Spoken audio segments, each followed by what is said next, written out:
Bienvenue sur la chaîne Zoom sur les femmes immigrantes. Mon nom est Christella.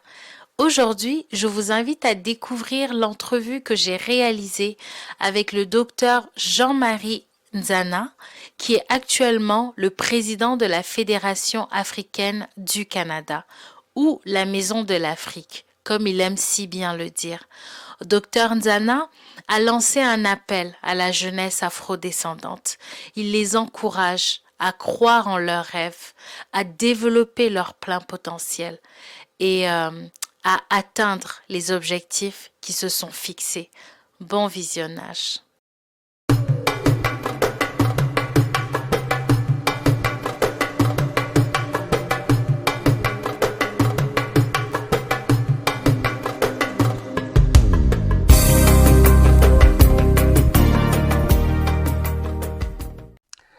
Alors, permettez-moi déjà de vous dire merci. Merci pour cette visite que vous nous rendez au siège de la FAC ici.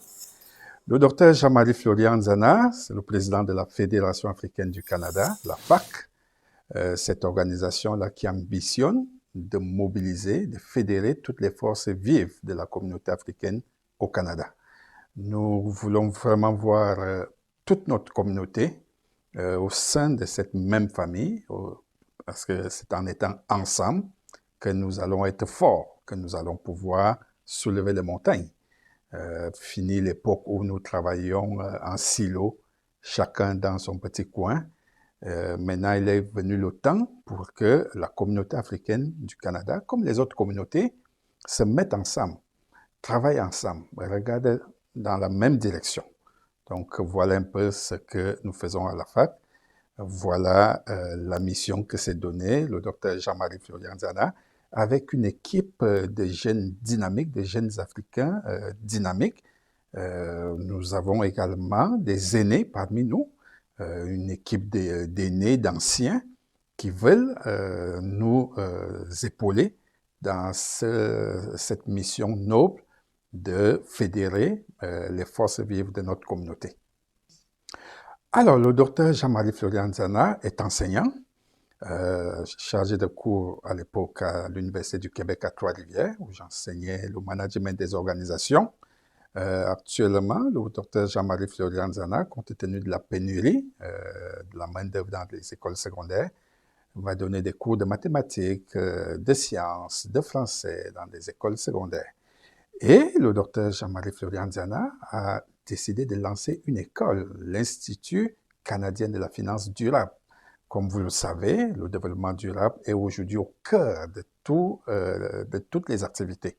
Donc, j'ai décidé donc de lancer l'Institut canadien de la finance durable, un institut qui forme des gestionnaires d'entreprises, des conseillers financiers, des conseillers en finances personnelles, des planificateurs financiers, des institutions bancaires et des assurances pour que ces institutions puissent offrir à leur clientèle des produits durables.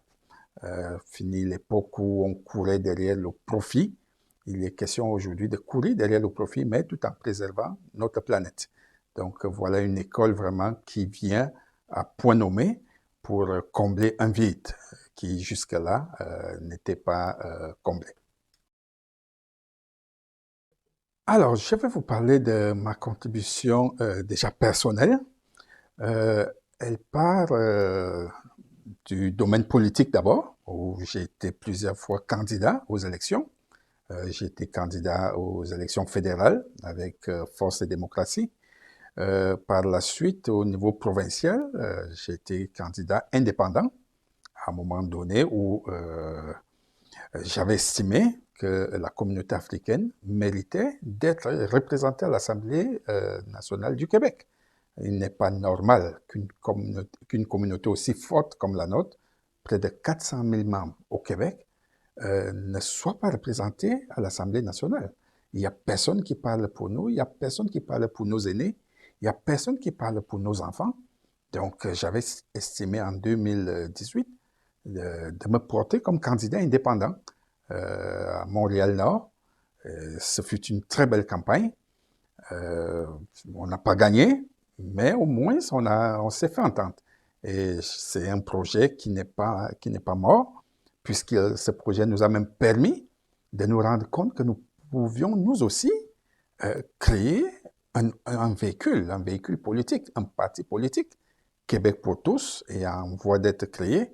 Québec pour tous, c'est ce parti-là qui va parler pour l'Afrique, pour les Africains, pour qu'enfin l'Afrique ne soit plus absente, que ce soit au niveau fédéral, au niveau provincial ou au niveau municipal. Nous ne pouvons pas admettre que nous soyons, à chaque élection, considérés comme des candidats poteaux, où on nous positionne dans certains comtés perdus d'avance.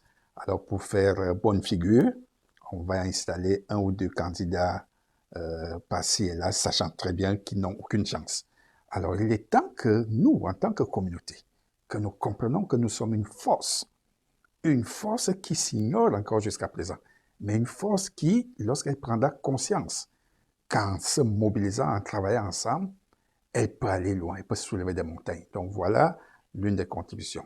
Maintenant, au niveau communautaire, avec la Fédération africaine du Canada, la FAC, ce noble projet qui débuta dans les années 70 avec nos aînés qui venaient au Canada pour étudier. Ils ont entrepris la création, la fondation de la FAC.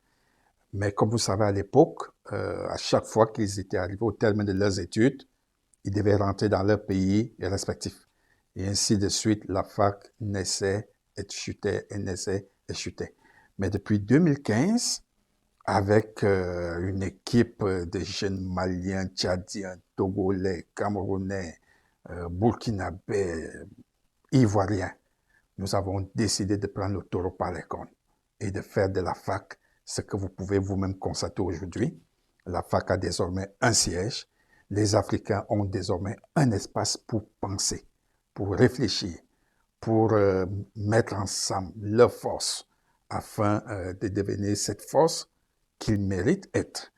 Je vous prends un exemple, par exemple, demain, soir à 18h, ici même, au siège de la FAC, nous convions toute la communauté africaine de Montréal à venir avec nous dénoncer ce qui se passe actuellement au Maroc, aux frontières avec l'Espagne.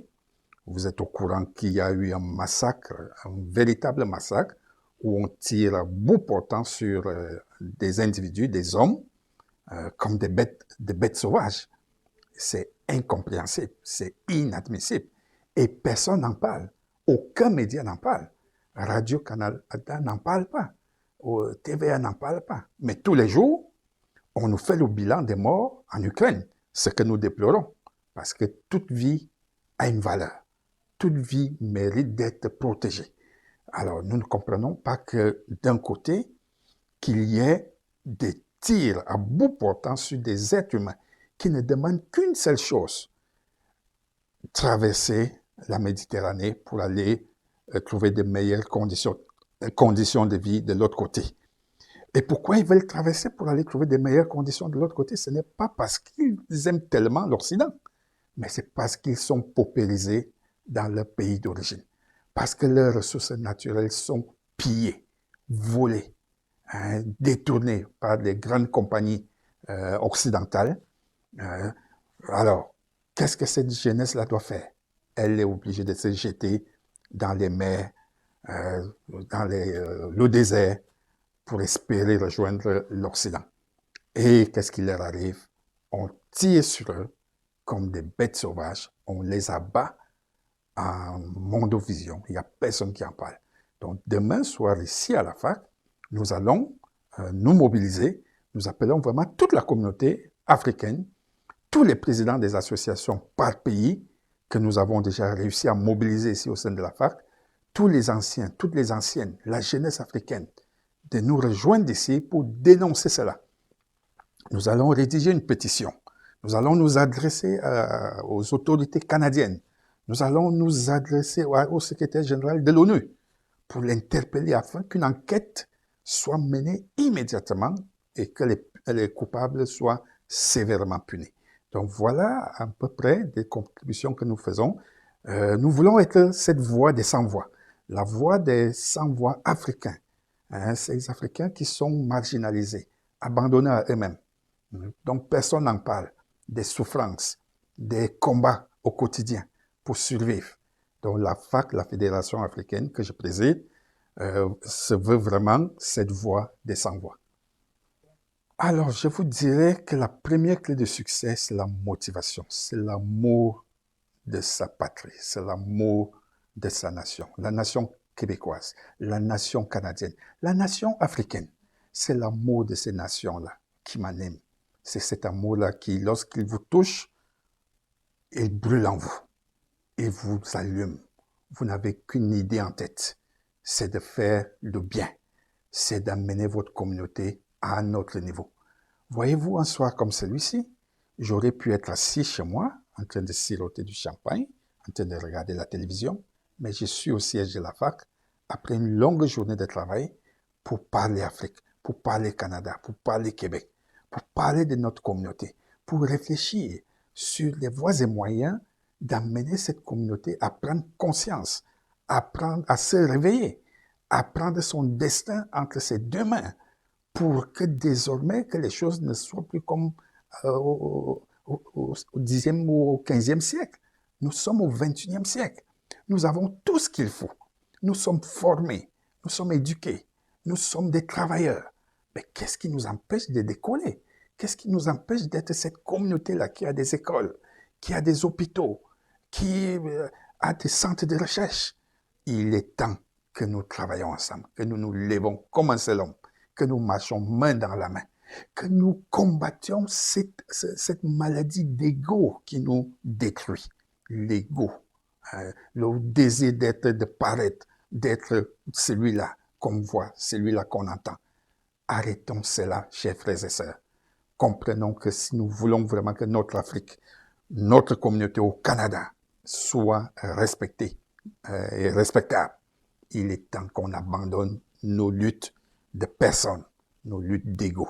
Donc voilà un peu les clés de succès. C'est pas compliqué, ça ne coûte pas cher. C'est juste, par exemple, à un moment donné, c'est dit, pour ma communauté, je vais donner 30 minutes par semaine, 1 heure par semaine. Et je vous assure, des 500 à 600 000 âmes que nous sommes au Canada, si chacun de nous donnait 30 minutes de son temps, ou 1 heure de son temps par semaine, nous serons capables de faire de grandes choses, de grandes réalisations. C'est faisable. C'est comme ça que les autres communautés ont fait pour être ce qu'elles sont aujourd'hui. Il y a des communautés qui ont des quartiers entiers, qui ont des hôpitaux, qui ont des écoles. Ces communautés-là, cela n'est pas tombé du ciel. Ces communautés ont compris qu'à un moment donné, ça prend un minimum de sacrifices. Un petit sacrifice. 30 minutes par semaine, 1 heure pour faire du bénévolat. Vous allez voir, nous serons aussi capables de faire de grandes choses comme les autres. Donc voilà un peu les clés du succès que je peux partager avec la jeunesse africaine. Oui, la jeunesse québécoise et la jeunesse canadienne. Alors, qu'est-ce que je peux dire à un jeune aujourd'hui qui est sans repère, qui se pose des questions sur lui-même, qui s'interroge sur son avenir? Ce que je vais lui dire, chers jeunes, vous avez la chance d'être dans un pays qui vous donne tout. Certains sont partis d'Afrique, certains sont partis d'Afghanistan, certains sont partis d'Haïti, certains sont partis de la Syrie et sont arrivés au Canada. Ce pays vous donne toutes les opportunités. Vous voulez être ingénieur, vous pouvez être ingénieur. Vous voulez être médecin, vous avez tout ce qu'il faut. Vous voulez être banquier, toutes les portes sont ouvertes. Et il vous suffit tout simplement de croire en vous, de vous dire que devant cette abondance de ressources, devant cette abondance de possibilités, ça prend un tout petit peu de vous-même, la croyance en vous-même, le désir d'aller plus loin, le désir de faire ce que vos parents n'ont peut-être pas eu la chance de faire. Parce qu'à l'époque, les ouvertures que vous avez aujourd'hui, ce n'est pas les mêmes ouvertures que vos parents avaient hier. Donc, profitez donc, chers jeunes, de tout ce que ce pays vous offre comme opportunité, comme liberté, comme moyen pour aller plus loin. Sortez de cette résignation qui veut que parce qu'on est né dans un quartier comme, par exemple, Montréal-Nord, on est condamné à l'échec. C'est faux. Croyez en vous-même. Vous êtes capable d'aller aussi loin que vous le voulez. Mais ça prend un minimum d'ambition. Ça prend un minimum d'abdication. Ça prend un minimum de refus de tomber dans la facilité. Voyez-vous, certains pensent que c'est en étant, je ne sais pas les noms qu'on leur donne, dealer, revendeur de drogue, qu'on peut faire sa vie. Non. Vous pouvez aller à l'école. Vous pouvez étudier. Si vous êtes sportif et que vous croyez en ce que vous faites, mettez-vous-en. Plongez dans le sport. Entraînez-vous matin, midi et soir. Vous allez arriver. Nous avons connu des jeunes qui étaient pratiquement perdus, qui ne croyaient pas en eux-mêmes, mais qui aujourd'hui, d'aucuns jouent à la NBA, partant de Montréal-Nord, Düsseldorf, et récemment encore un autre jeune, toujours de Montréal-Nord, qui a signé à la NBA. Ces jeunes-là, ce ne sont pas des magiciens. Ces jeunes-là n'ont pas fait des miracles. Ces jeunes-là ont cru en eux-mêmes. Ils se sont crus capables et ils ont mis de la volonté. Le soir, au lieu d'aller vadrouiller de gauche à droite avec des bandes d'amis, ils allaient dans des terrains de basket lancer des balles, répéter le même exercice une fois. Et ils sont arrivés là où ils sont arrivés aujourd'hui. Tout le monde vient au monde avec la possibilité de réussir.